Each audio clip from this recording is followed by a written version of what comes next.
Welcome to the Sci-Fi Codes channel. Have fun listening to this story. Don't forget to subscribe with the subscribe button. Chapter 1. The Silent Void. The vast expanse of space stretched before Ryan's viewport, an endless sea of stars shimmering against the inky blackness.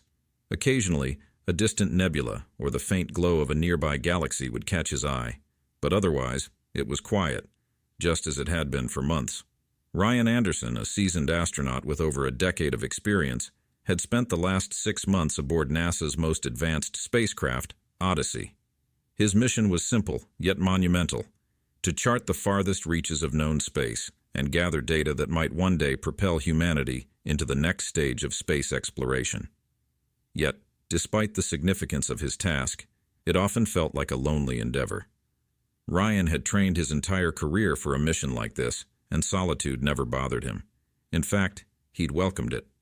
But there was a nagging feeling that had started to grow inside him, a sense of insignificance in the face of the vast universe. He'd learned so much, and yet it felt as though humanity was barely scratching the surface of the universe's mysteries. So many questions remained unanswered, and each new discovery seemed to raise even more. His eyes scanned the array of blinking lights and readouts on the instrument panel in front of him, as he did routinely every few hours. Life support, fuel levels, engine power, all nominal. The comforting hum of the Odyssey's systems was like white noise in the background, a reminder that everything was functioning smoothly. It had been weeks since he'd had any anomaly, and he expected today to be just as uneventful. He leaned back in his seat, prepared for another long shift of observation and data logging. But then, the sharp blare of an alarm shattered the stillness. "What the hell?" Ryan muttered under his breath, his hands instantly moving to the control panel in front of him. His heart raced, adrenaline flooding his veins. He hadn't expected anything out here, certainly not this far from any known planets or systems. Yet the proximity alert was unmistakable, flashing red and pulsing with urgency. The navigational system had picked up an uncharted planetary body, and it was massive. Ryan stared at the readings in disbelief. How had no one noticed this before? He quickly adjusted the ship's course, guiding the Odyssey into a wide orbit around the newly discovered world. As the planet loomed into view on the ship's external cameras, Ryan's breath caught in his throat. It was unlike anything he'd ever seen. 2 suns, burning bright and fierce, bathed the planet in harsh light. Below, an endless sea of sand dunes stretched as far as the eye could see.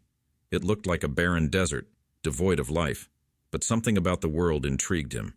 There was an eerie beauty to it, a harsh alien majesty that called to him in a way he couldn't quite explain. The ship's atmospheric readings began to trickle in. Surprisingly, the air was thin but breathable. It was a rare find, a desert world, hot and dry, but with an atmosphere that a human could survive in for short periods. Ryan's pulse quickened. This was a discovery of a lifetime. He reached for the ship's communications system, fingers trembling with excitement. "Houston, this is Odyssey. I've discovered an uncharted planet at coordinates." He quickly rattled off the long string of numbers, requesting permission to conduct a surface survey. There was a pause on the other end, longer than usual, as if mission control back on Earth was processing the enormity of what he had just reported. Finally, the calm voice of Houston came through the static. "Odyssey, this is Houston. Your request is approved. Proceed with caution and maintain regular contact. Good luck, Ryan." A thrill surged through Ryan. This was what he had trained for. The chance to set foot on an alien world, to be the first human to explore its mysteries. He guided the Odyssey into a slow descent through the planet's atmosphere, the ship's hull glowing as it sliced through the thin air. As the ship settled down on a vast plain of red sand, Ryan couldn't suppress a grin. He had just made history. Chapter 2. Footsteps in the sand.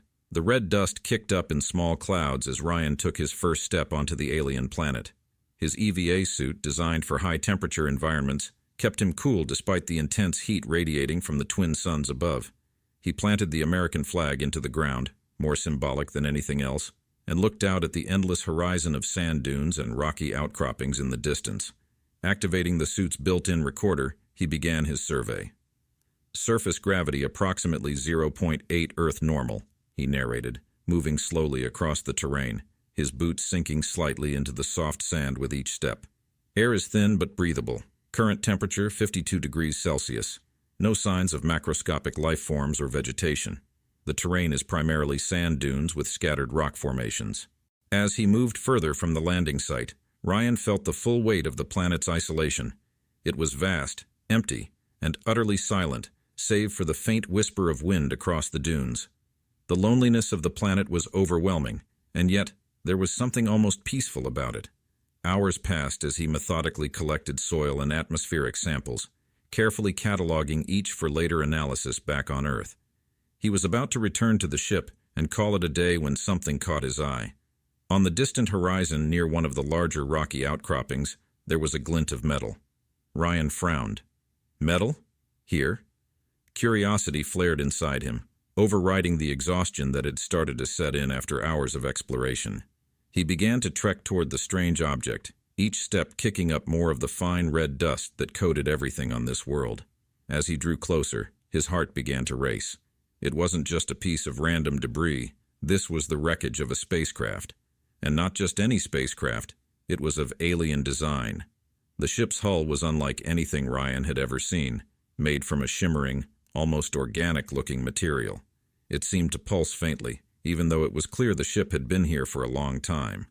Partially buried beneath the sand, the wreckage was twisted and broken, but there was no mistaking its advanced technology. "Houston," Ryan said into his comms, trying to keep his voice steady. "I've discovered what appears to be the wreckage of an alien spacecraft. Repeat, I have found evidence of extraterrestrial technology." The line crackled, but no immediate response came through. Ryan's mind raced. He circled the wreckage, scanning for any signs of danger, radiation, hazardous materials, but everything seemed quiet. Too quiet. And then he heard it. A soft whimper, barely audible over the faint wind. Ryan froze, his heart pounding in his chest. Had he imagined it? He strained to listen, but there it was again. A small, pitiful sound, like a child crying. "Impossible," Ryan muttered, but his feet were already moving, scrambling over a twisted section of the hull toward the sound. As he rounded a corner, what he saw nearly made him drop to his knees. Huddled in the shadows of the wreckage were two small figures. At first, he thought they might be children, but as his eyes adjusted, he realized they were not human. Their skin was a pale, ethereal blue, and intricate swirling lines adorned their faces, almost like tattoos. Their eyes, large and almond-shaped, were a deep violet, glowing faintly in the dim light. They were watching him. Ryan's breath caught in his throat. They couldn't have been more than 3 or 4 years old by human standards, but they were clearly alien. He knelt down slowly, not wanting to frighten them any more than they already were. "Houston," he said, his voice barely above a whisper. "I've found survivors." Chapter 3. The Silent Plea. Ryan's mind raced as he tried to process what he was seeing. These children, if that's what they were, looked weak, terrified, and malnourished. Their clothes, made of a strange fabric that shimmered faintly, were tattered and dirty. They stared at him with a mixture of fear and hope, their large violet eyes wide and glistening with tears. They were alive. His training kicked in, and he activated his comm again. "Houston, this is Odyssey. I've found 2 survivors, alien children. They appear to be in need of immediate medical attention. Please advise." The silence that followed was agonizing. He could only imagine the shock on the other end, as the reality of his discovery set in. When the voice from Houston finally crackled through, it was measured, but Ryan could sense the underlying tension. "Odyssey, ensure the safety of the survivors. Stand by for further instructions. Use your best judgment." Best judgment. He turned back to the alien girls, who were now watching him with cautious curiosity. Slowly, Ryan raised his hands, palms up, trying to convey peace. "It's okay," he said softly, knowing they likely couldn't understand him. "I'm not going to hurt you. My name is Ryan." One of the girls tilted her head, her expression quizzical.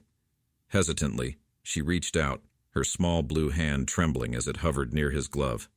When her fingertips touched the fabric of his suit, Ryan felt an electric tingle run through his body. Then the images came. A flood of memories and emotions crashed into him, overwhelming his senses. He saw visions of a vibrant city, full of towering structures made of shimmering light. There were people, aliens like the girls, walking the streets, their expressions peaceful, content. But then the vision shifted. Darkness engulfed the city. Explosions rocked the ground.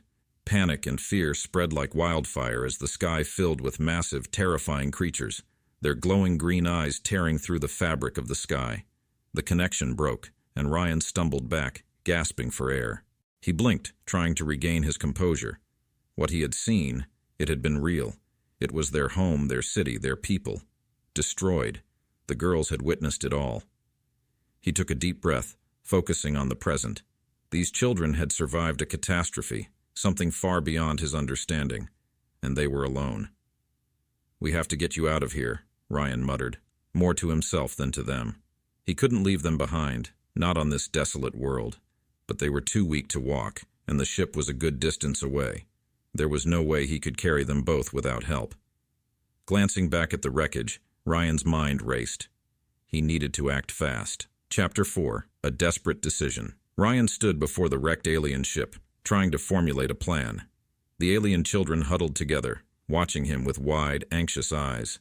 The heat from the twin suns bore down on him, even through the suit's cooling system. Time was running short. He knew he had to move fast, but the weight of the decision looming over him was immense. He knelt by the wreckage, scanning the twisted remains of the alien vessel for anything useful.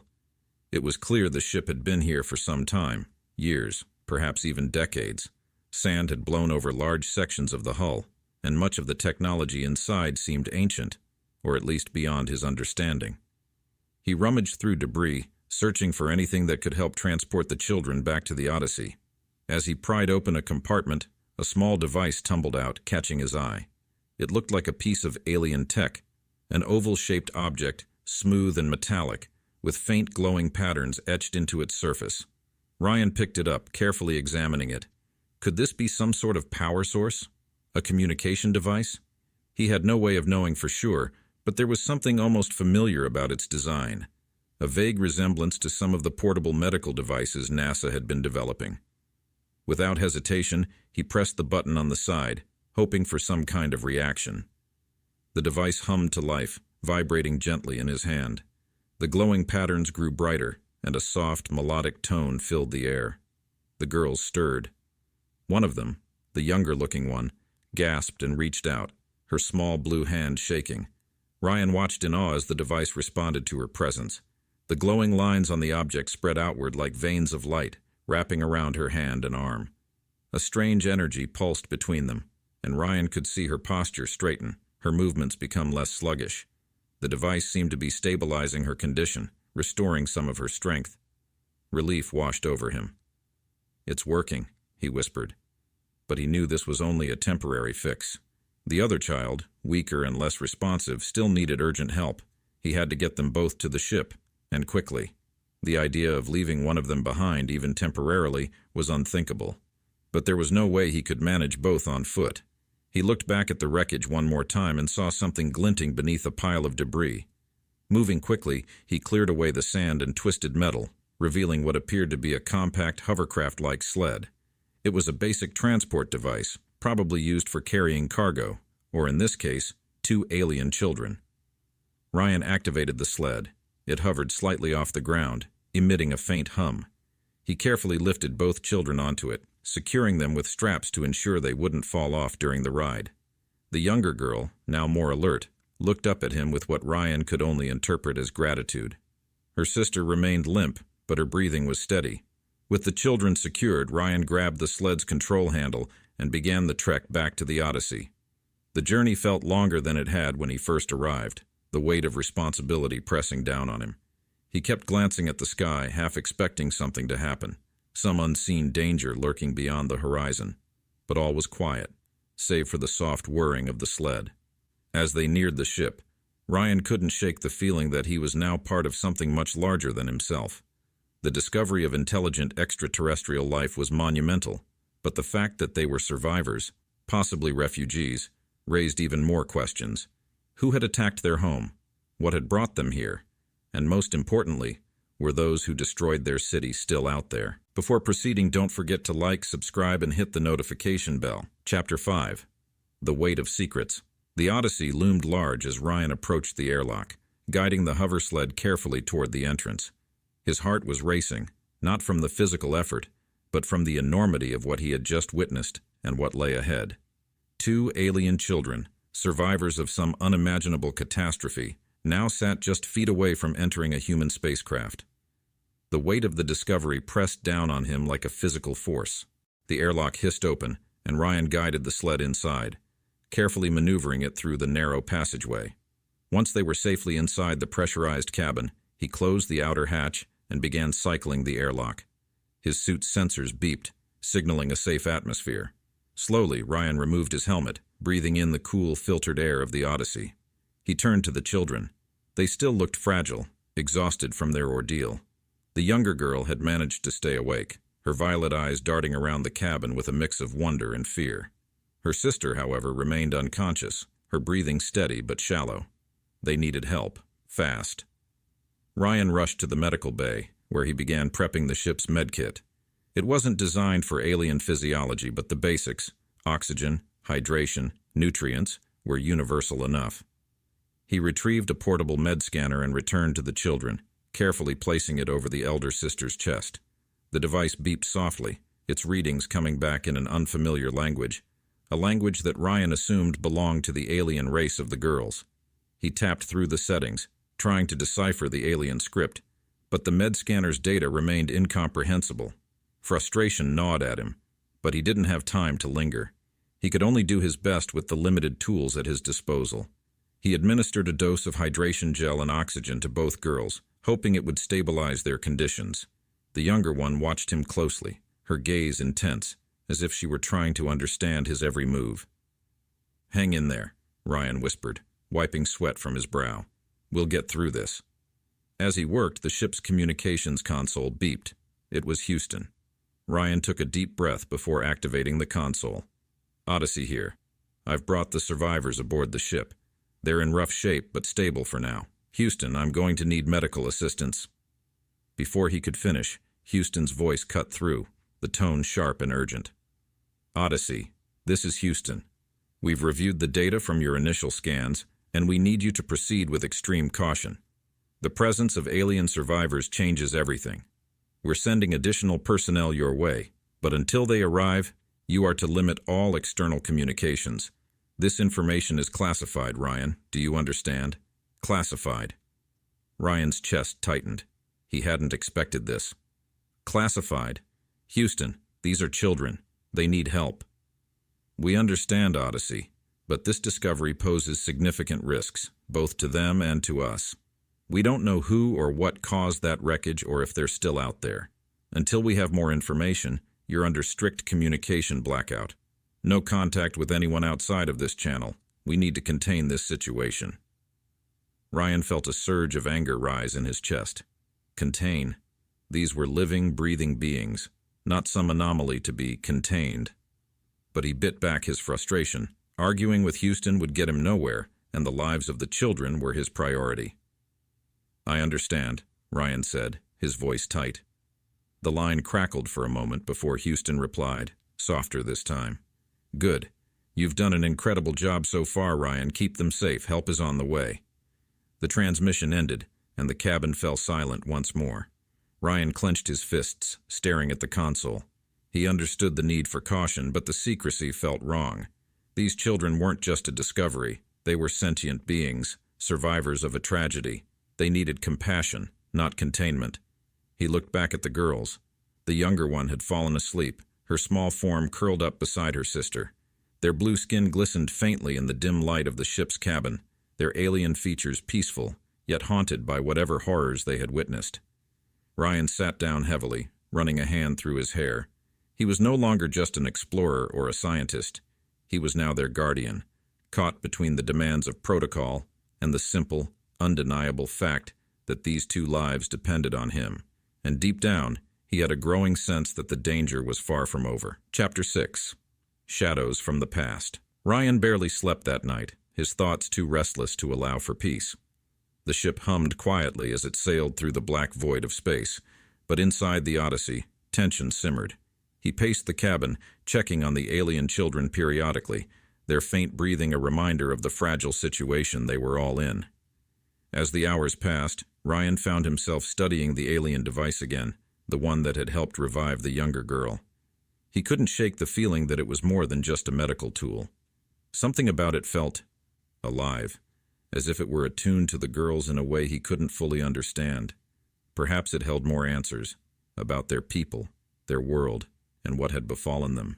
Ryan sat at the console, pulling up the scans of the wreckage again, hoping to find clues that might have been overlooked in the chaos of the discovery. The images flickered across the screen: twisted metal, broken machinery, scorched earth. But there, in the background, something caught his eye. A shadowy figure barely visible against the wreckage. He zoomed in, his heart pounding. It wasn't a trick of the light. The figure was real, humanoid, but not quite. Its shape was distorted, elongated. Its eyes, glowing faintly green, stared back at him through the screen.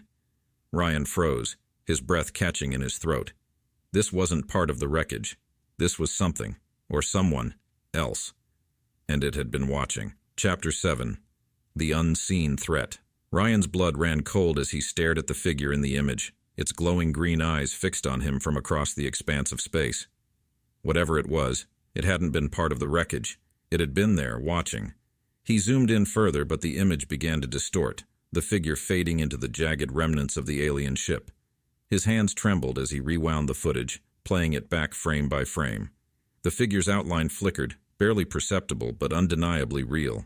The green eyes burned like embers, and then it was gone. A heavy silence hung over the Odyssey, broken only by the rhythmic hum of the engines. Ryan rubbed his eyes, trying to make sense of what he had seen. A part of him wanted to dismiss it, to tell himself it was just a trick of the light, an illusion created by the wreckage. But deep down, he knew better.